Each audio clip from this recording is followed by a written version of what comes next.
Some stories don't begin with love, they begin with silence. Some families don't nurture, they consume. My name is Elena, and this isn't a story of pity. It's the story of how I took my life back. I'm 31 years old, and I live in a quiet neighborhood about 40 minutes outside Vancouver. My apartment is on the top floor of a modest building with ivy crawling along its brick walls and a view of the mountains if you squint past the city skyline. People think I have it all together, the job, the income, the life. And in many ways, they're right. I work as a financial director at a leading private firm. I have a reserved parking spot, a corner office with glass walls, and a calendar filled with meetings I'm almost always prepared for. I speak in clean bullet points, I carry numbers in my head like they're part of my bloodstream, and I always meet my deadlines. But no one ever asks about the silence when I close the door to my apartment. Or why I never mention my family. To most, I'm just another success story, a woman who climbed her way up the financial world, cool under pressure and probably raised by a family that taught her discipline and drive. That's the lie I let them believe. Because the truth is messier. It's quieter. It hides in the spaces between the words I never say. If you were to ask me what family means, I'd probably give you a practiced answer. Something safe. Something like, we all have our own journeys. But that wouldn't be honest. The truth is that my family didn't raise me, they refined me like a blade. Not for my benefit, but for theirs.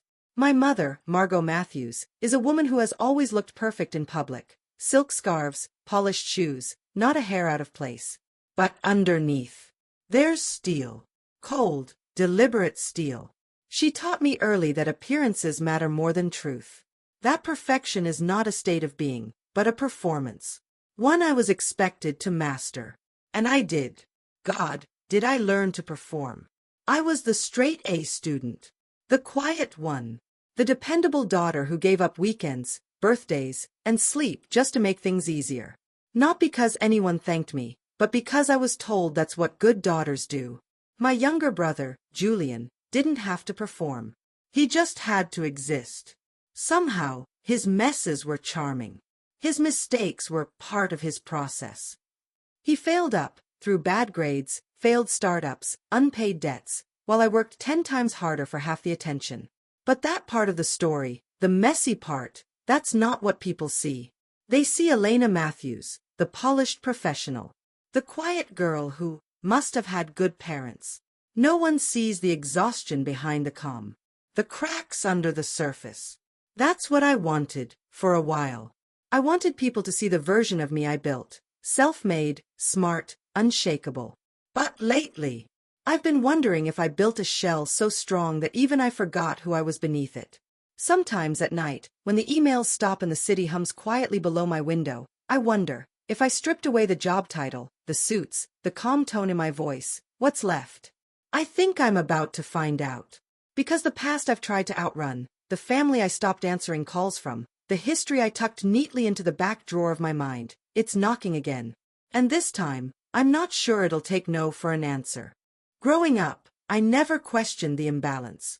I just adapted to it. My name was always the one whispered when something needed to be fixed. My brother's name was the one shouted in celebration, even when there was nothing to celebrate. Julian is 3 years younger than me. From the moment he was born, it was like the entire house tilted toward him. My mother, Margot, called him her little miracle. He was loud, unpredictable, often reckless, but to her he was passionate. Visionary. A late bloomer. Meanwhile, I learned to be the quiet one. The steady one. I was the girl who skipped sleepovers to do extra credit, who gave up piano lessons because Julian wanted guitar classes instead. I thought that's what being the eldest meant, giving up what you want so someone else doesn't have to. At 13, I gave up my birthday money so Julian could go to basketball camp. At 16, I took on a weekend job and handed over most of my paycheck because the mortgage was tight.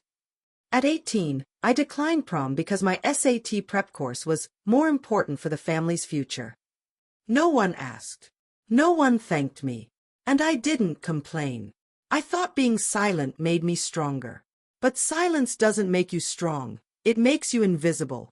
Julian dropped out of college halfway through his first year. Then came the business ventures, a smoothie brand, an online art shop, a mobile car detailing service. They all ended the same way, no profits, plenty of debt.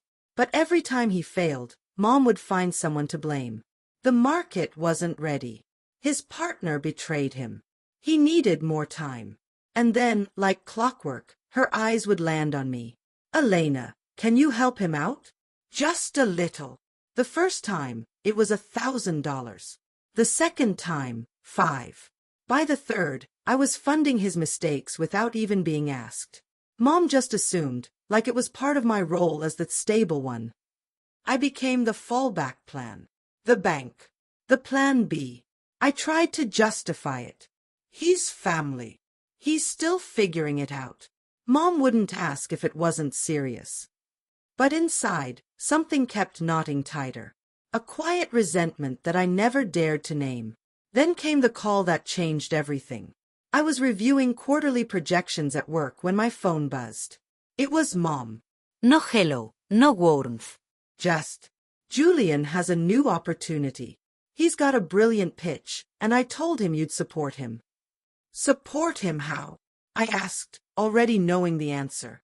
A small loan. 50,000. I paused.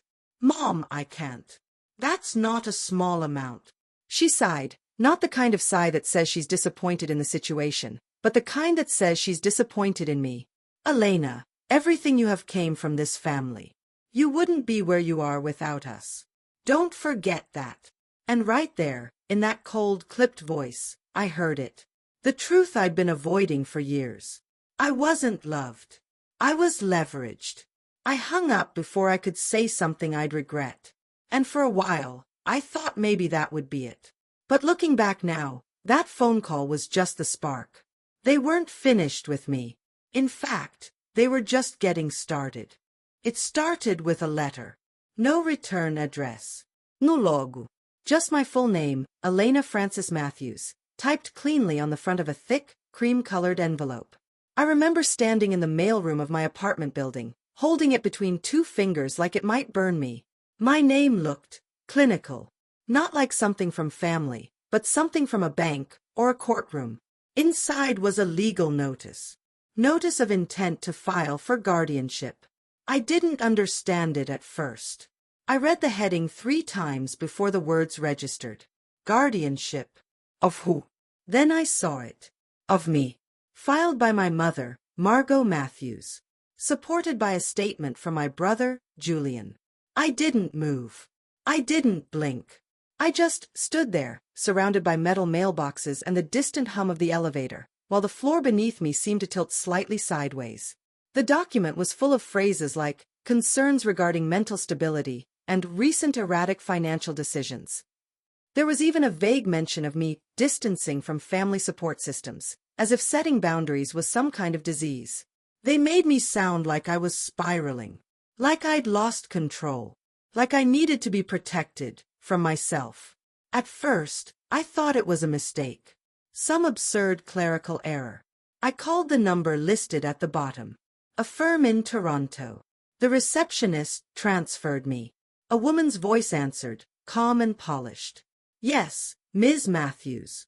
We've been retained by Ms. Margot Matthews and Mr. Julian Matthews in the matter of a proposed guardianship for your benefit. My benefit. I felt my stomach drop. This wasn't just about money anymore. They wanted control. Complete control. Over my accounts. My assets. My legal autonomy. I was 31. Healthy. Employed. Never been diagnosed with anything. Never even late on rent. And yet, my own family was trying to label me incompetent in the eyes of the law. Why? Because I said no. Because I had finally, clearly, for the first time, refused to play my part. And they didn't know what to do with that. What do you do when the person you've always counted on to comply doesn't? You rewrite the narrative. You paint her as unstable. You say she's not well. You use the language of concern as a weapon. I sat on the edge of my bed that night, the letter still in my lap. My apartment, once a safe place, suddenly felt like a glass box. Like someone had cracked the walls and was watching me from the outside. I didn't cry. I didn't panic. But something inside me clicked. I realized this wasn't just an overstep. This was a calculated move. They had a plan. And whether I liked it or not, I was part of it. But not in the way they thought. Because for once, I wasn't going to disappear. I didn't sleep the night that letter came. I lay there, staring at the ceiling, every muscle in my body clenched like I was bracing for an earthquake that had already started. By morning, I wasn't scared. I was angry. Not the kind of anger that explodes, the kind that sharpens. I made coffee I didn't drink. I got dressed for work out of habit. And then I sat at my kitchen table, staring at the legal notice again, like it might rewrite itself if I blinked long enough. That's when I remembered Noah. We went to university together, both scholarship kids, both quiet fighters. He was the kind of person who remembered small things others forgot. The kind who didn't speak unless he meant every word. We'd lost touch after graduation. He went into law, I went into finance. But something told me, if there was one person I could trust now, it was him. I found his name on LinkedIn. Noah Green. Partner. Family law. Vancouver. The firm's office was downtown, near the harbor. I didn't call. I just walked in. The receptionist looked up, surprised. I don't have an appointment, I said. But please tell him Elena Matthews is here. He'll remember. She hesitated, then nodded. She must have seen something in my face. 5 minutes later, the frosted glass door opened. He hadn't changed much. Same calm eyes. Same unreadable expression. Elena, he said slowly. It's been a while. I nodded. Too long. But I wouldn't be here if it wasn't serious. We sat down in a quiet meeting room. The door clicked shut behind us. I handed him the letter. Watched his eyes scan each line. His jaw tightened. Once. That was the only sign he gave that something wasn't right. Have you done anything they could twist into looking unstable? He asked. No, I said. Unless setting boundaries now qualifies as mental illness. He looked up. They're not just trying to take your money. They're trying to erase your right to say no. That sentence hit harder than I expected. I need to fight this, I said. But I don't even know where to start. He nodded slowly. Then let's start here. He reached for his laptop. Emails, voicemails, texts. Anything you've got, even old messages. We build the story backwards, and we prove it's them who've crossed the line. I pulled out a flash drive I hadn't touched in years. Backups of old phones. Voice recordings. Screenshots I used to save out of paranoia, or maybe survival instinct. He plugged it in. The folder lit up on screen. 2014 to 2023. Labeled by date. Every message. Every threat disguised as a favor. Every gentle reminder to be a good daughter. He clicked on the first file. My mother's voice filled the room. Clear, cold, controlled. If she doesn't agree, we escalate. She's too emotional. People will believe us first. Noah leaned back in his chair. That's not a mother's voice. That's strategy. I felt something in my chest. Not fear, not sadness. Focus. They thought I'd fold. They thought I'd quietly panic and sign over my freedom. But I'd kept everything. And now, I wasn't alone. It started with a name I wasn't supposed to remember. Lucille Matthews. I'd seen it once, years ago, on the back of an old envelope shoved into the bottom of my mother's filing cabinet. The handwriting was tight and slanted, next to a return address in Halifax, Nova Scotia. I was maybe 16. When I asked my mother who Lucille was, she said flatly. She died. A long time ago. She said it with such finality that I never questioned it again. Until last week. Noah was sorting through my archived emails, piecing together a timeline, when he looked up from his screen. Vous Lucille. I blinked. Why? You forwarded yourself a message years ago with her name in the subject line. It's still in your inbox. Looks like it was a legal thread, and it bounced back. Undeliverable. I stared at the screen. My fingers felt cold. She was my mother's sister, I said slowly. At least, I think she was. Mom never talked about her. Just said she was gone. Gone how? Dead. But I don't know if that was the truth. Noah leaned forward. What if she wasn't? My heart thudded. Just once. Hard. He started digging. Public records. Archive databases. Obituaries. Nothing at first. Then, after 20 minutes, he clicked. Lucille J. Matthews. Age, 64. Living. Family law attorney. Office registered in Halifax. I leaned in. There she was. Her photo was small, black and white, from the firm's website. Her hair was silver, pulled back neatly. Her eyes were sharp, focused. The same kind of sharp I see in the mirror some mornings. But there was something else. A certain curve in the jawline. A shape in the cheekbones. Familia. I whispered, more to myself than to Noah. That's her. The woman who was supposed to be dead. He looked at me. She's not just alive. She's still working. And she specializes in trust law and asset protection. We stared at the screen in silence. She might know what your mother's hiding, he added. She might even know why they're doing this to you. I didn't say anything. My throat was tight. Because deep down, I already knew this was bigger than Julian's failed businesses. Bigger than a power play for my money. It was about history, control, and something they'd buried years ago, something tied to my name, to my existence. I booked the flight that night. One way. No second thoughts. The next morning, I packed a manila folder of every document Noah had printed, the guardianship notice, the threatening texts, the old recordings. And at the very top, the printout of Lucille's photo. I didn't tell anyone where I was going. I didn't owe anyone that anymore. The plane to Halifax took just under 6 hours. But the weight I carried on board had been with me for decades. When I stepped out into the gray coastal wind, I didn't feel fear. I felt ready. For the truth. For the history they erased. And for the woman who refused to stay buried. Courtroom 4B smelled like old wood and cold air. I sat beside Noah, my hands pressed against the folder in my lap like it was the only thing keeping me grounded.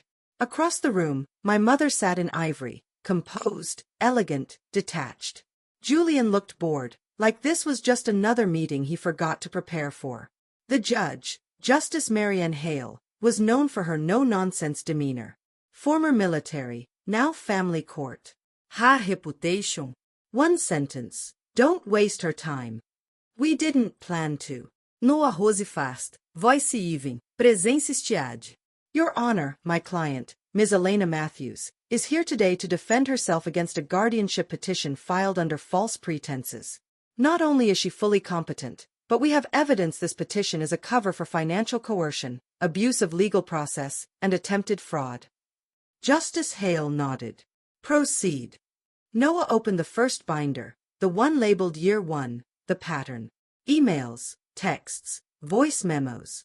The room filled with echoes of my mother's voice from over the years. She obvious. If she won't comply, let the courts fix her attitude. Don't worry, Julia. Once we get control of her assets, we'll all be stable again. The judge's expression didn't change, but she started taking notes. Next came the second binder, Year 2, the ghost they buried. Lucille stood and introduced herself. Her voice was measured, precise. Margot Matthews' sister. I was estranged from the family after a legal dispute involving inheritance manipulation. At the time, I believed my niece, Elena, was being used to legitimize a fraudulent access to our father's trust. She placed a copy of the original birth certificate and a second one beside it, the corrected version Margot had submitted 6 months later. The man listed as Elena's father, Samuel Matthews, is not her biological parent. I have here a DNA result confirming that. Justice Hale looked up. Are you telling me this woman was brought into a trust under false pretenses? Lucille didn't blink. Yes. And when she stopped playing the role assigned to her, they tried to remove her entirely. The final binder, Year 3, the transfer, was thin, but lethal. Bank records. Transfers from the Matthews family trust into a shell company controlled by Julian. Over $180,000 in unauthorized withdrawals, with my name listed as guarantor. Forged, of course. When the judge turned to my mother, Margot finally spoke. Her voice was smooth as ever. This is all being twisted. We were only trying to help Elena. She's been under pressure, isolated. Justice Hale cut her off. Enough. The recordings speak for themselves. The documents are clear. This isn't concern, it's control. You didn't seek guardianship to protect her. You sought it to silence her. Julian stood up, flustered. This is ridiculous. She's not even part of our. He stopped. Too late. Justice Hale leaned forward. Finish that sentence, Mr. Matthews. Not part of your what? Derrumfrose. I stood then. My voice didn't shake. I'm not part of your game anymore. Not your plan. Not your guilt machine. I was raised to believe love meant sacrifice. But today, I choose freedom. Justice Hale tapped her gavel once. The court denies the petition for guardianship. This hearing is over.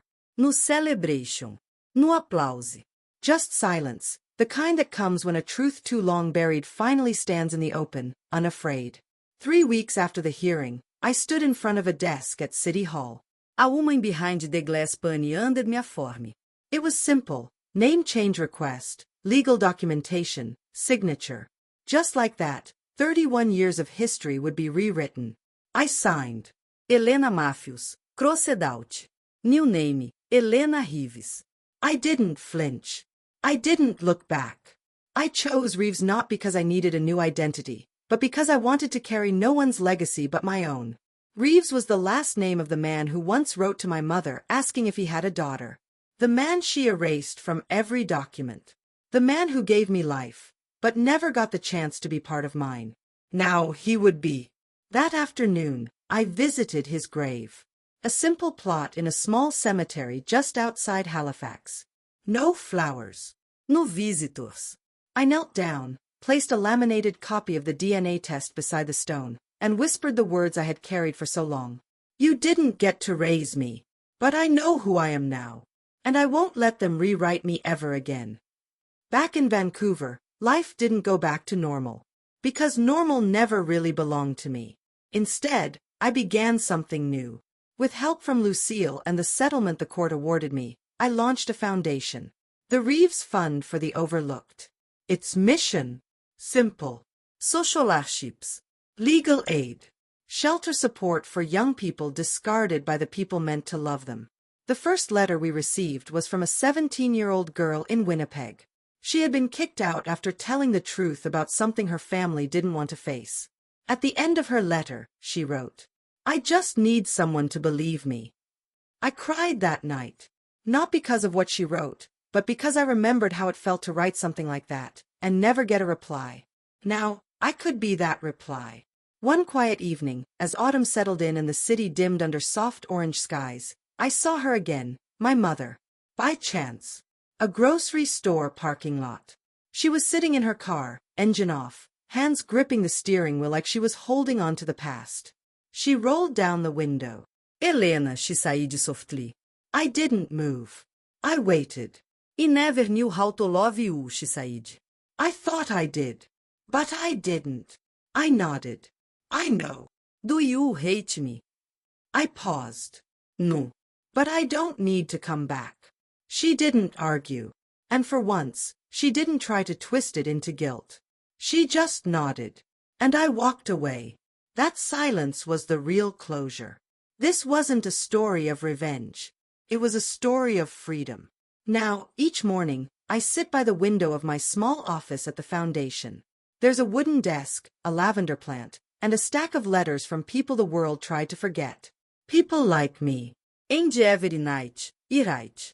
Not to remember the pain, but to reclaim it.